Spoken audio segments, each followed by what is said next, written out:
大家好，我是小明哥，读书点亮生活，我会在这个频道与大家分享优质书籍，希望可以和大家相互陪伴，一起成长。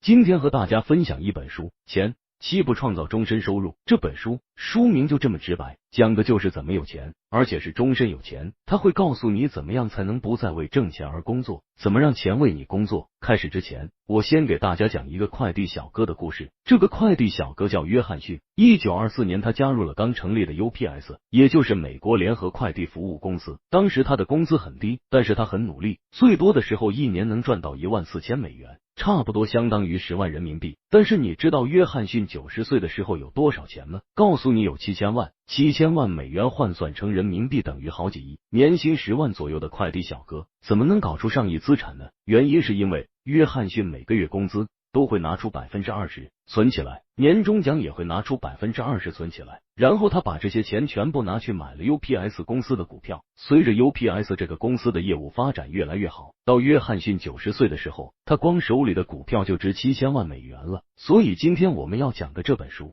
就只想告诉你，不管什么人都可以通过学习理财实现财务自由。让我们先来看看这本书的作者托尼·罗宾斯。早年间，罗宾斯是一个演讲家，专门讲潜能开发。美国前总统克林顿和英国的戴安娜王妃都请他做过自己的私人顾问。他比较有名一本书叫《唤醒内心的巨人》，在国内也是很畅销。后来他发现，在理财这件事上，好多金融公司基金经理都在忽悠普通老百姓，他觉得这样不好，应该让大家了解基本的理财常识，每个人都能自己打理好自己的钱，生活才能更幸福。所以罗宾斯决定干一件事，他凭借自己的人脉资源，找到世界上最会赚钱的一批人，比如股神巴菲特，比如最近很火的那本书《原则》的作者约达利欧。他跟这些人做了深入的访谈，要求他们不能藏私，必须把自己真正的看家本事给说出来。最后根据这些访谈，他总结出了一套简单的7步投资法，简单到每个人都能学会。虽然这本书是美国人写的，也是写给美国人看的，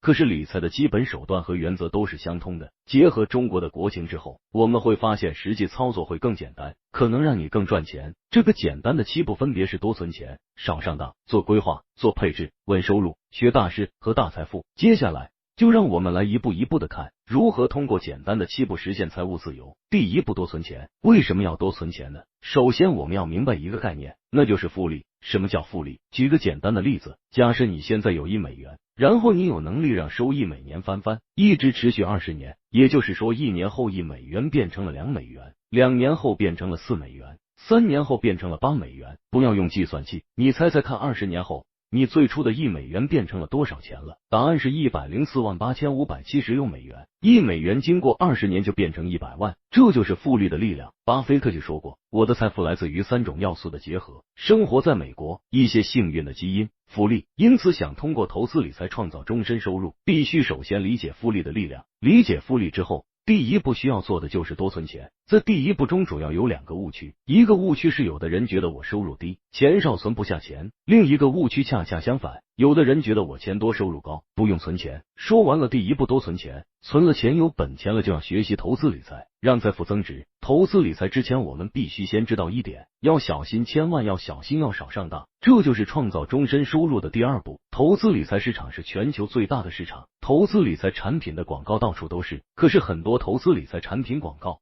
跟保健品广告一样，看的只是广告，不是疗效。因此在第2步当中，作者帮我们识破了理财营销的9大谎言。这9大谎言当然是针对美国来讲的，这里我就选在中国也同样存在的3个最大的谎言来跟大家讲一讲。第1个理财营销谎言就是相信我们能够战胜市场，这个我们既包括我们自己，也包括我们的投资顾问和基金经理们。前面提到过《原则》这本书的作者约达利欧，他是全球最大的对冲基金桥水基金的创始人，他就说过，你不要想去战胜市场，没有人能战胜市场，专业的投资者都这么说，业余投资者更是根本别想战胜市场。识破了第1个理财营销谎言，我们再来看第2大谎言，那就是1%的手续费只是小钱，告诉你才不是呢。举个简单的例子，比如我今年35岁，拿10万块钱来做投资，每年投资收益率是7%，等到我65岁退休的时候能有多少钱呢？如果按照每年扣掉3%的费用，最后收益是324340元。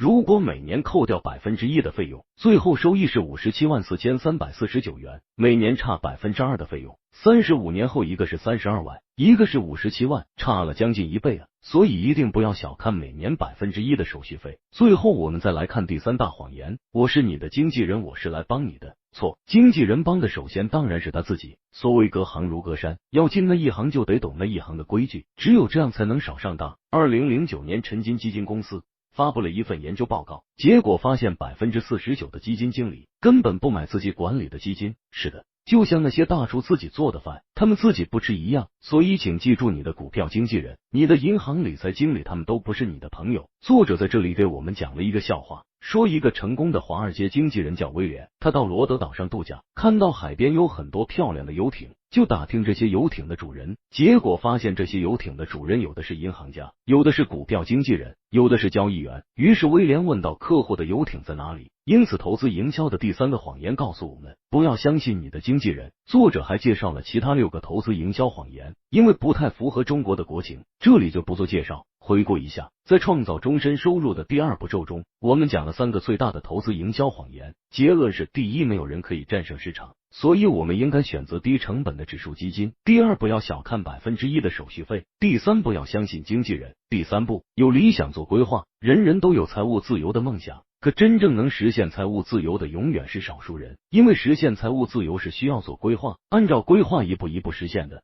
在这本书中，作者托尼把财务梦想分成了5级，分别是财务安全、财务活力、财务独立、财务自由和绝对财务自由。我们需要根据不同的阶段分别制定短期目标、中期目标和长期目标。具体要怎么规划呢？我们讲一个真实的案例吧。有一个人叫马尔科，大学毕业的时候，他欠了一笔学生贷款。毕业之后，他的工作是工程师，年薪7.5万美元，已经相当不错了。可是他都工作了好几年，已经33岁了，还在还当年欠下的学生贷款。后来本书作者跟他一起制定了一个投资理财计划，要求他拿出收入的5%去还学生贷款，承诺以后每次加薪，从加薪的那一部分钱里拿出3%去理财。7年之后，马尔科就还完了贷款，然后他继续拿出收入的5%来储蓄理财。按照复利法则，20年后，马尔科53岁的时候就能实现财务安全，再过7年，在他60岁的时候就能财务独立，比他想象的65岁退休还提前了5年。第4步，也是最关键一步，那就是做资产配置。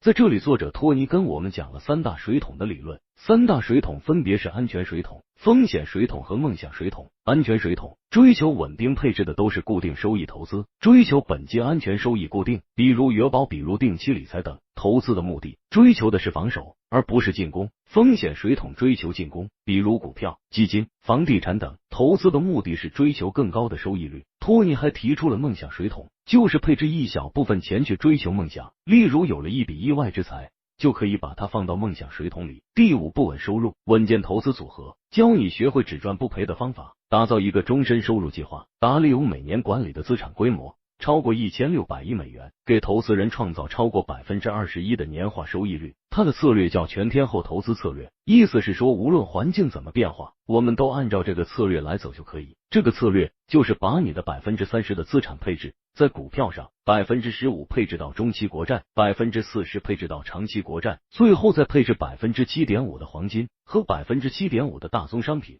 有人可能觉得30%的股票比例太低了，但是请你记住，股票的风险比债券高3倍，这也是要配置15%中期债券和40%长期债券的原因，因为这样可以用更多的债券抵消股票的波动性风险。最后为什么要配置黄金和大宗商品呢？因为在全天候投资策略中，黄金和大宗商品可以很好的抵抗通货膨胀，避免在快速通货膨胀的时候股票和债券同时下跌。当然，全天候的策略并不是一成不变的，因为市场是不断变化的，因此必须做在平衡。所谓在平衡，就是说当某一类资产上涨了，比如股票涨了很多之后，必须卖掉一部分，让它占总资产中的比重回到最初的配置比例，在平衡，不需要太频繁，一般1年做1次就好。以上就是创造终身收入的第5步，稳收入，创造一个稳赚不赔的终身收入计划。第6步中，作者采访了世界上50位顶尖投资理财大师，包括前面提到的巴菲特和瑞达利欧，还有全球最大的指数基金先锋集团的创始人约翰伯格等等。约翰伯格说，